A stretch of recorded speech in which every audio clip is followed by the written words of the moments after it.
Ушу Жумгал району Нарын областынан дагы чалып атышат. Мен ушу Кыргыз көмүрдүн директоруна суроом бар эле. Азыр сиз айтсаңыз, тиги жана айтып кетпедиңизби, бар 90 канча процент дедиңер, 99% уже элди камсыз кылып коюп деп атасыздар. Каяктагы 99%? Азыр жаңы эле чалып атышат.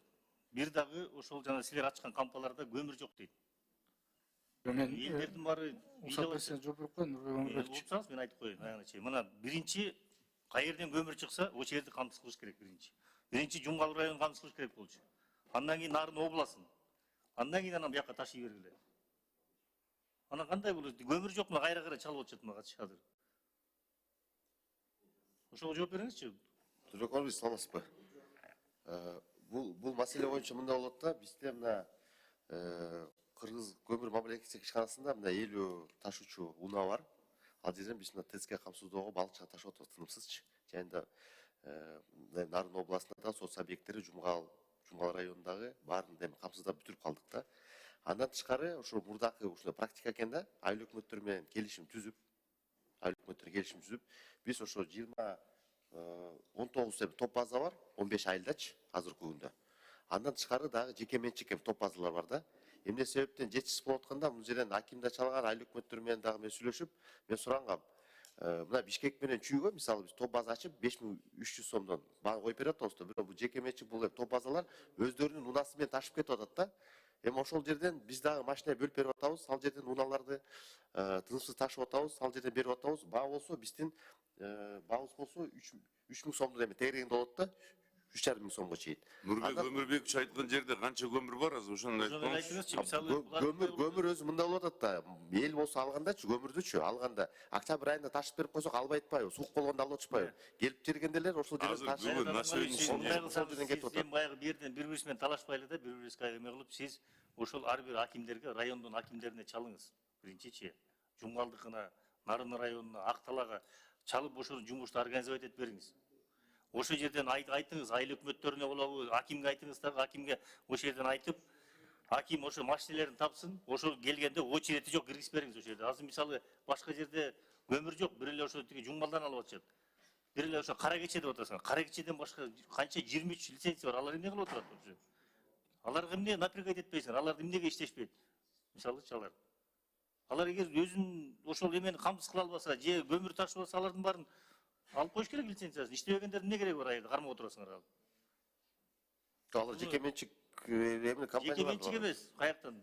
Кандай жеке менчик ал? Мамлекеттик. Уруксат берсеңиз мен жооп берип жана урматтуулар, биякта угуп бүткөндөн, айтып бүткөндөн суроо берип жооп берсеңер, тең талашпай. Жооп берсеңиз.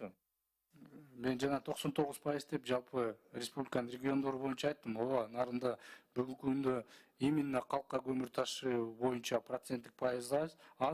97 эгер жалпысынан Нарын областына 131 000 тонна керектелсе, учурдагы план менен 97 000 тонна көмүр ташырылыш керек эле. Факт түрүндө 34 000 тонна көмүр ташылды, же болбошо 35%. Кыргыз көмүр мамлекеттик ишканасы менен акимдер иш алып барды. Биринчи очередтен булар социалдык объектилерди камсыздап берди. Кара Кечеден башка сиздер билесиздер, Нарында башка дагы көмүр кенде ишканалар бар. Нарын боюнча жылда эле ушундай көрүнүш болот, бирок ноябрь, декабрь менен планды кууп жетип элди камсыздайбыз деп өкүлчүлүк бизге убадасын беришет да. Нарында 6 ай жай болсо 6 ай кыш болот.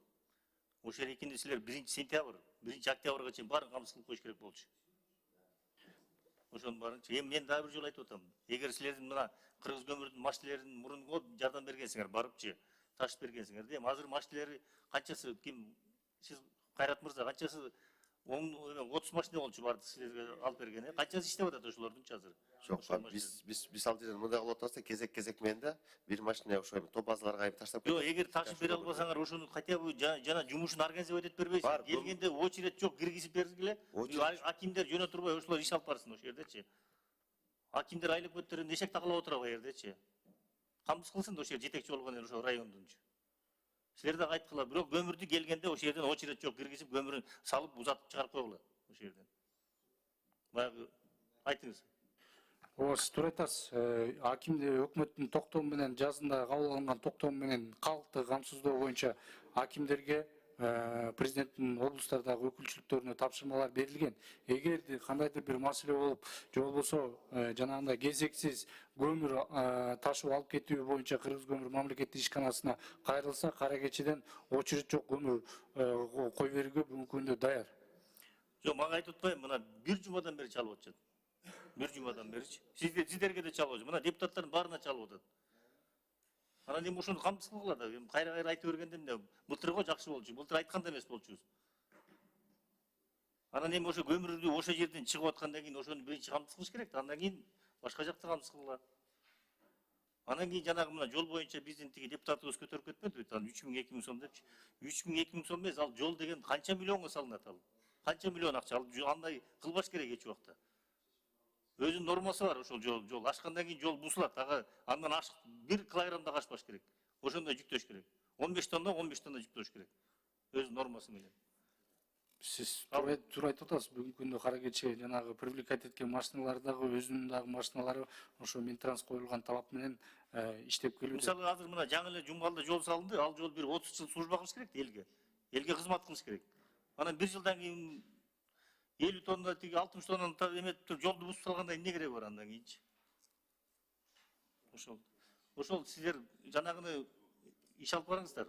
Чогуу айлык акимдер мененчи, мен акимдерге да айтам. Жарайт. Иш жүрбөйт ата. Баары чалып атышат. Эми элдер чалып атышат. Көмүр менен камсыз койгулачы, хотя бы айтып койгулачы депчи, ошол кампаларды контролдоп койгулачы өзүңөр. Алар кимге, эгер силер түшүргөн көмүрдү бир жака сатып атышабы? Андай болушу мүмкүн эмес. Кантип сатат? Эл түшүрүп берген элге сата албайт эч жака. Ошону эл алыш керек ошол жерде. Уруксат бересизби? Ошо Айтыңыз. мен атайын эме өткөн жумада комиссия жибергем. Андан мурда өзүм да барып келгем. Эмне себептен дегенде мынакей 15 айга 18 база ачып эмнеге жетпей атат депчи.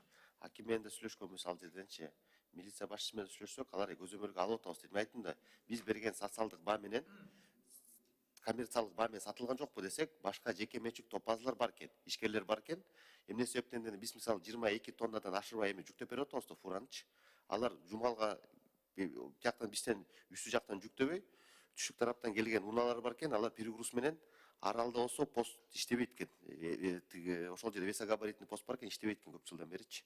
Ошол себептен ал жерден үстүнөн жүктөп, мисалы бизден 22 тонна түшсө, 8 тонна 4,5 миң, 4,900 сомдон жүктөп, ошол жактан алып кетип атат көмүрдүчү.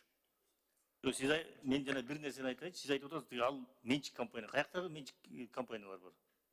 Жок, лицензиясы берилген аларгачы, просто канча жыл деп берилген. Эгер ошолор бир көмүр чыгарбай туруп, ошол жерде мен түшүнбөдүм, кандай иш алып барып атышат. Ошолорго дагы койгула да, может ошолор берсин местныйларга көмүрдү. Эми алар, конечно, алып барып башка жака кымбат сатып атат да, ошонун өзүнүн интересине эме кылып атат да. Силер ошого койбойсуңар мисалы. Мисалы сен 50 тонна болсо 100 тонна тапшырасың, элге бересиң бияка.